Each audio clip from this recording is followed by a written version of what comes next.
क्या आप भी क्रिप्टो ट्रेडिंग या इन्वेस्टमेंट करते हैं? अगर हाँ, तो आपके प्रॉफिट्स पर लगने वाला टैक्स रूल का इम्पैक्ट समझना जरूरी है। अब कोर्ट के एक नए डिसीजन ने क्रिप्टो टैक्सेशन को लेकर बड़ी क्लैरिटी दी है। सिर्फ 12.5% टैक्स लगेगा, 30% नहीं।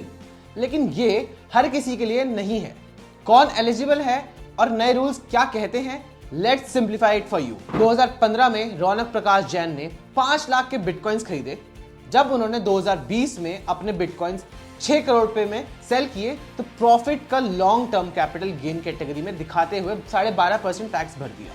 लेकिन इनकम टैक्स डिपार्टमेंट ने उन्हें नोटिस भेजा और कहा कि बिटकॉइन एक कैपिटल एसेट नहीं है। उस टाइम क्रिप्टो टैक्सेशन के लिए कोई भी स्पेसिफिक रूल नहीं था। डिपार्टमेंट का कहना था कि ये profit income from other sources है और उस पे 30% टैक्स एप्लीकेबल होगा। रौनक जी ने ट्रिब्यूनल यानी ITAT के पास अपील की और कहा कि बिटकॉइन एक प्रॉपर्टी या राइट है जो कैपिटल एसेट की डेफिनेशन में फिट होती है। ट्रिब्यूनल ने उनके फेवर में डिसीजन दिया और कहा अगर कोई भी एसेट 36 महीने से ज्यादा होल्ड किया गया हो तो उस पर long term capital gain tax लगता है, वो भी सिर्फ 12.5%, 30% नहीं। क्रिप्टो टैक्स रूल 2022 के बाद काफी बदल गए। अगर आप 1 अप्रैल 2022 के बाद क्रिप्टो में इन्वेस्ट करते हैं तो नए रूल्स ये कहते हैं कि फ्लैट 30% टैक्स।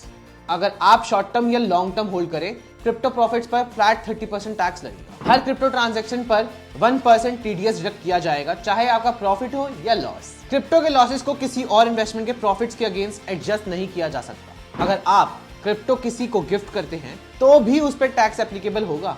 ये नए रूल्स काफी स्ट्रिक्ट हैं और नए इन्वेस्टर्स के लिए एक चैलेंज बन सकते हैं। रौनक जैन का केस उन लोगों के लिए रिलीफ लेकर आया है जिन्होंने 1 अप्रैल 2022 के पहले क्रिप्टो में इन्वेस्ट किया था और 3 साल से ज्यादा होल्ड करके सेल किया। ऐसे केसेस में अब सिर्फ 12.5% टैक्स एप्लीकेबल है, जो 30% के मुकाबले एक बड़ा बेनिफिट है। लेकिन अगर आपका इन्वेस्टमेंट 1 अप्रैल 2022 के बाद का है तो आपको नए रूल्स के हिसाब से ही टैक्स देना पड़ेगा। क्रिप्टो इन्वेस्टर्स के लिए एक टिप भी है। पहली, हर क्रिप्टो ट्रांजैक्शन का प्रॉपर रिकॉर्ड रखें, चाहे प्रॉफिट हो या फिर लॉस। ये कंप्लायंस के लिए जरूरी है। सेकंड, क्रिप्टो टैक्सेशन कॉम्प्लेक्स है। प्रोफेशनल गाइडेंस लेने से आप पेनल्टीज और गलतियों से बच सकते हैं। थर्ड, क्रिप्टो मार्केट डायनेमिक है और फ्यूचर में रूल्स और सिंप्लीफाई हो सकते हैं। आपका क्या ओपिनियन है? क्या आपको लगता है कि क्रिप्टो प्रॉफिट्स पर फ्लैट 30% टैक्स अनफेयर है? क्या गवर्नमेंट को नए इन्वेस्टर्स के लिए रेट्स कम करने चाहिए? अपने थॉट्स कमेंट में जरूर शेयर करें और अगर आपको ये वीडियो इन्फॉर्मेटिव लगी हो तो लाइक करें और शेयर करें और सब्सक्राइब करना तो बिल्कुल ना भूलें। अगली वीडियो में मिलते हैं। Till then, stay informed and invest smartly.